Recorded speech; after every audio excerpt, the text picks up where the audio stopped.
अच्छा, fast food और ज़हनी सेहत, ये एक ऐसा ताल्लुक है जिस पर हम अक्सर ज़्यादा ध्यान नहीं देते। लेकिन आज हम इसी गहरे कनेक्शन को समझेंगे कि कैसे ये आम से दिखने वाले स्नैक्स और सॉफ्ट ड्रिंक्स बच्चों के अंदरूनी दुनिया पर बहुत गहरा असर डाल रहे हैं। तो आइए सीधा मुद्दे पर आते हैं। क्या कभी सोचा है कि चिप्स का एक आम सा पैकेट जो बच्चे खाते हैं, असल में उनकी परेशानियों और बेचैनी को बढ़ा रहा हो? आज हम इसी सवाल की तह तक पहुंचेंगे। देखें, जब भी जंक फूड का नाम आता है ना, तो सबसे पहले जहन में क्या आता है? मोटापा, वजन बढ़ना, यही सब। लेकिन कहानी इससे कहीं ज़्यादा गहरी है। आज हम वजन से आगे बढ़कर ये देखेंगे कि ये ग़िज़ाएं बच्चों के दिमाग, उनके मूड और उनकी आने वाली ज़हनी सेहत पर कैसे असरअंदाज हो रही हैं। तो ये जो हमारी आज की गुफ्तगू है, ये ख़ास तौर पर उन वालिदैन, असातिज़ा और तलबा के लिए है जो वाकई ये समझना चाहते हैं कि हमारी खुराक यानी जो हम खा रहे हैं वो कैसे ज़हनी सेहत का एक बहुत बड़ा मसला बन गई है। अच्छा, तो आप ज़रा साइंस की तरफ आते हैं और देखते हैं कि रिसर्च इस बारे में क्या कहती है। क्योंकि अब साइंसदान खुराक और ज़हनी परेशानी के बीच में एक बिल्कुल सीधा और वाज़ेह ताल्लुक दिखा रहे हैं। और जो नताइज सामने आए हैं वो काफ़ी संजीदा हैं। तहकीक ये बता रही है कि फ़ास्ट फूड और मीठे मशरूबात का ज़्यादा इस्तेमाल सीधा सीधा ज़हनी दबाव, डिप्रेशन की अलामात, बेचैनी और यहाँ तक कि खुदकुशी के ख़यालात में इजाफे से भी जुड़ा हुआ है। ये वो चीज़ें हैं जिन्हें हम नज़रअंदाज नहीं कर सकते। और यहाँ एक बहुत ही दिलचस्प बात सामने आती है। तहकीक कहती है कि जब फास्ट फूड को सॉफ्ट ड्रिंक्स के साथ मिलाकर इस्तेमाल किया जाता है, तो ज़हनी सेहत पर जो मनफी असर होता है ना, वो कई गुना बढ़ जाता है। यानी ये कॉम्बिनेशन अकेले फास्ट फूड से कहीं ज़्यादा खतरनाक साबित होता है। और देखें, ये मसला सिर्फ किसी एक मुल्क या इलाके का नहीं है। बांग्लादेश से लेकर चीन तक पूरे एशिया में होने वाली तहकीक इसी पैटर्न की तस्दीक करती है कि जिन स्टूडेंट्स की खुराक में फास्ट फूड और मीठे मशरूबात ज़्यादा थे, उनमें जहनी परेशानी और नींद के मसाइल भी नुमायां तौर पर ज़्यादा पाए गए। तो सवाल यह है कि आखिर दिमाग के अंदर होता क्या है? बात यह है कि बच्चों का दिमाग बनने के अमल में होता है। इसे सही तरह से बढ़ने के लिए विटामिन्स, सेहतमंद फैट्स और एक मुस्तहकम एनर्जी की ज़रूरत होती है, बिल्कुल एक पौधे की तरह जिसे सही खाद और पानी चाहिए।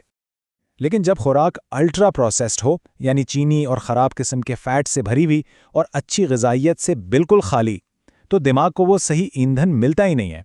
और इसका नतीजा जिस्म में सोजिश, एनर्जी का अचानक से गिर जाना और मूड का बार बार बदलना। और यही वजह है कि रिसर्च ने इस किस्म की डाइट को सीधा सीधा हाइपर एक्टिविटी, तवज्जो में कमी, जज्बाती मसाइल और यहाँ तक कि प्लानिंग करने और खुद पर काबू पाने जैसी अहम ज़हनी सलाहियतों में कमी से जोड़ा है। अच्छा, तो अब इस सारी बात को ख़ास तौर पर पाकिस्तानी माहौल में रखकर देखते हैं, जहां कुछ समाजी चीज़ें इस सूरत हाल को और भी पेचीदा बना रही हैं।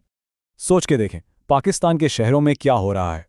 ख़ास तौर पर ये ट्यूशन जाने का कल्चर और दोस्तों के साथ बाहर घूमने फिरने के रुझान ने बर्गर, शवारमा और कोल्ड ड्रिंक्स को कभी कभार की ट्रीट से हटाकर रोज़मर्रा की आदत बना दिया है। ये जुमला शायद बहुत से घरों में गूंजता होगा, होमवर्क खत्म कर लो तो पिज़्ज़ा मंगवा लेंगे। यहाँ खाना सिर्फ भूख मिटाने के लिए नहीं रह जाता, बल्कि एक इनाम बन जाता है। और यहीं से दिमाग में एक बहुत खतरनाक ताल्लुक बनना शुरू होता है जो जिंदगी भर साथ रह सकता है। यानी कामयाबी का मतलब भी जंक फूड और टेंशन या स्ट्रेस का हल भी जंक फूड। इसी को इमोशनल ईटिंग कहते हैं।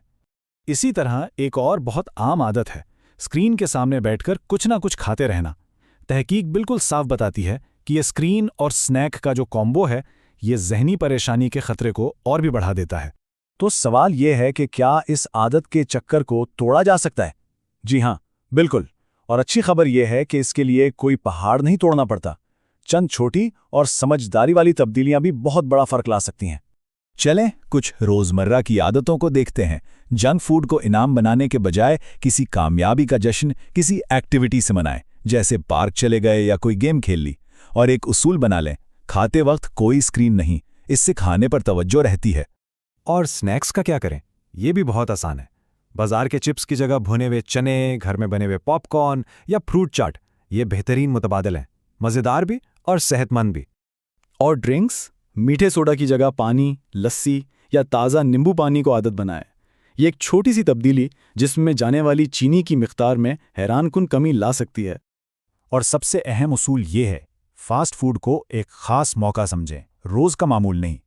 कोशिश करें कि ये हफ्ते में एक बार से ज़्यादा ना हो, ख़ास तौर पर स्कूल जाने वाले बच्चों के लिए तो बिल्कुल नहीं। लेकिन ठहरें, ये सारी जिम्मेदारी सिर्फ घर की नहीं है। इस मसले को हल करने के लिए पूरे मुआशरे को, यानी हम सबको अपना किरदार अदा करना होगा।